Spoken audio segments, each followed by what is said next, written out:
Good morning to Sujim. Today our group going to present about financial support. The group member is Muhammad Rafiuddin, Muhammad Nur Ashraf, Usiran, Mazlan and Muhammad Chami. Today the financial support that I'm going to talk is Mara Agency.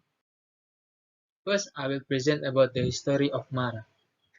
In 1953, the Rural Industrial Development Authority, or known as RIDA, was established by the British colonies after receiving criticism from Malay leaders such as Sultan Idris of Perak.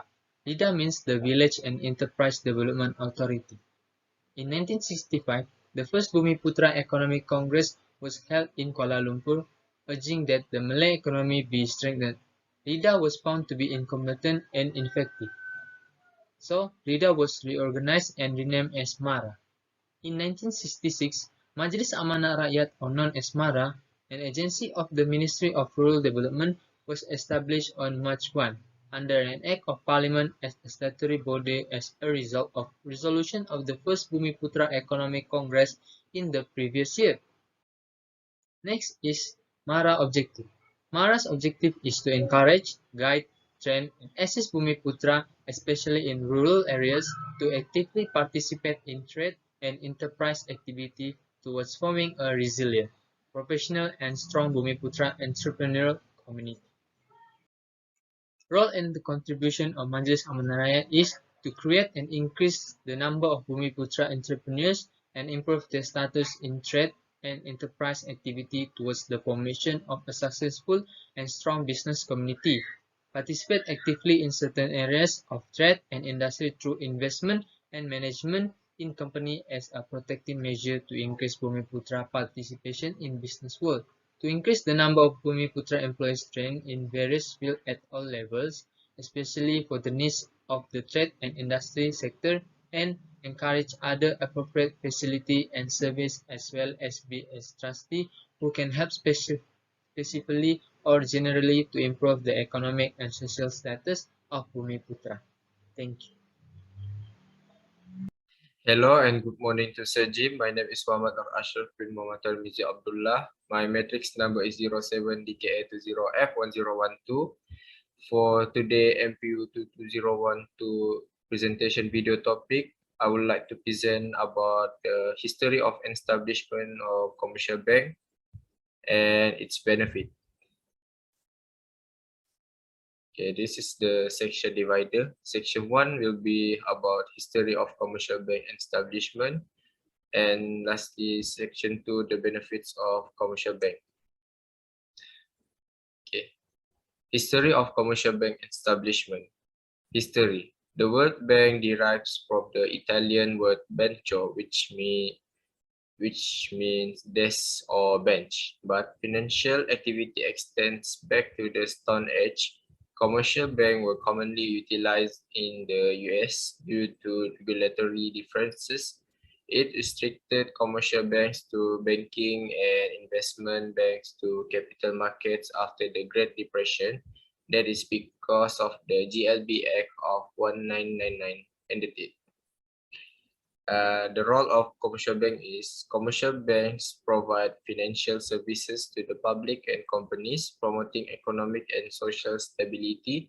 So commercial banks' main job is credit creation. No cash is given when a loan is approved. They instead open a savings account for the borrower. They make deposits when they approve a loan. Next is primary function. Savings account deposits, recurring account deposits, and fixed deposits are all accepted by commercial banks.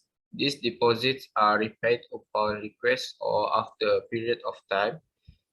Overdraft, cash credit, bill discounting, money on call, and other services are provided by commercial banks. The company also provides short-term and long-term loans to all customers. They also function as trustees for consumers' bills. The credit and payment intermediary function generates credit generation. Banks utilize deposits to fund loans. The loans are turned into derivative deposit through check circulation and transfer settlement. As a result, commercial banks are better able to service the economic growth. Benefits of commercial bank. The first benefits of commercial bank is more location. The main benefit of commercial bank is their retail shop. Most are worldwide brands with hundreds of stores in major cities. This allows you to access your funds and accounts from nearly anywhere.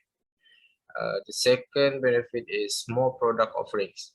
Commercial banks can provide additional goods and services. A commercial bank offers CDs, investment accounts, commercials, real estate loans, and credit and debit cards, among other services. The last benefit of commercial bank is discounts. The capacity of commercial banks to deliver affordable pricing, they purchase in bulk and sell at a bargain. Most commercial banks do not charge fees to create or maintaining checking or savings accounts and mostly providing low interest real estate loan. Hello sir, my name is Muhammad Rafiuddin and my matrix number is 07DKA20F1004 and today I'm going to present the financial support of Agrobank. For introduction, Agrobank, formerly known as Bank Pertanian Malaysia, is a government-owned bank under the jurisdiction of the Minister of Finance Incorporated. Bank financing in the agriculture sector is driven by policies set by the Ministry of Agriculture and Agro-Based Industry, that is MOA. Agrobank was established in 1969 with the aim of providing comprehensive financial service specifically to support and empower the country agriculture sector. Next, the benefit that Agrobank provide for entrepreneur. The first benefit is by providing financial and banking services with a focus on the agriculture sector. For example, Agrobank provide loans to farmers to buy land, machinery, and so on. The second benefit is Agrobank increase and encourage agriculture financing by the commercial banking sector. For example, Entrepreneur Capital One Malaysia, that is Muslim I. Next, Working Capital Financing Facility, that is Tawarruk, and Young Agripreneur Program, that is BAM. Number 3 is be one of the agent for the Government Development Program. And number 4, to be a center of agriculture expertise. For example, that is Young Agripreneur Program. And provide program for farmers to increase yields. And lastly, to provide agriculture credit ratings. And that's all for me. Thank you. Hello sir, my name is Mazlan bin Mustafa. Now I will talk about BPIMB, that also known as the Development Bank of Malaysia in English term. Incorporated on November 28, 1973 as Bank Pembangunan Malaysia Berhad, BPMB. Name changed to Bank Pembangunan dan Infrastruktur Malaysia Berhad, BPIMB, in December 1998. On September 30, 2005, the bank changed its name to Bank Pembangunan Malaysia Berhad, BPMB again. BPMB is a development financial institution owned by the Malaysia, the government through the Ministry of Finance Incorporated.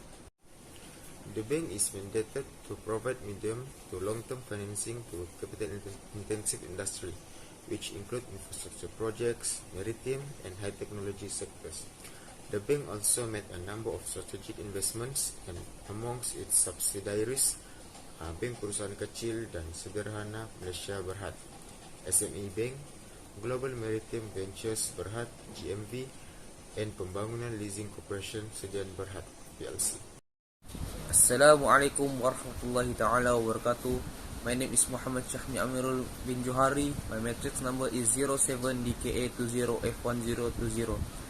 About the agency, the financial support, MIDF, Malaysian Industrial Development Finance Berhad. For the financial facility is fixed assets financing of manufacturers. For history, MIDF was incorporated on 30 March 1960. It is the first and only development finance institution in Malaysia who is listed in the Bursa Malaysia. Its objective is to promote the development of the manufacturing industry in Malaysia through the provision of medium and long-term loans. For the benefits, the division provides medium and long-term Sharia-based and conventional financing to small and medium enterprise (SMEs) and large corporations for the implementation of new projects and for expansion, modernization, automation, and relocation program in the manufacturing-related service and service sector in Malaysia. MIDF, being an agency under the Minister of International Trade and Industry (MITI), is designed by the Malaysian government to process and approve application for financing under the government financial assistance program to disburse government allocated funds under the program and to manage the funds. So thank you.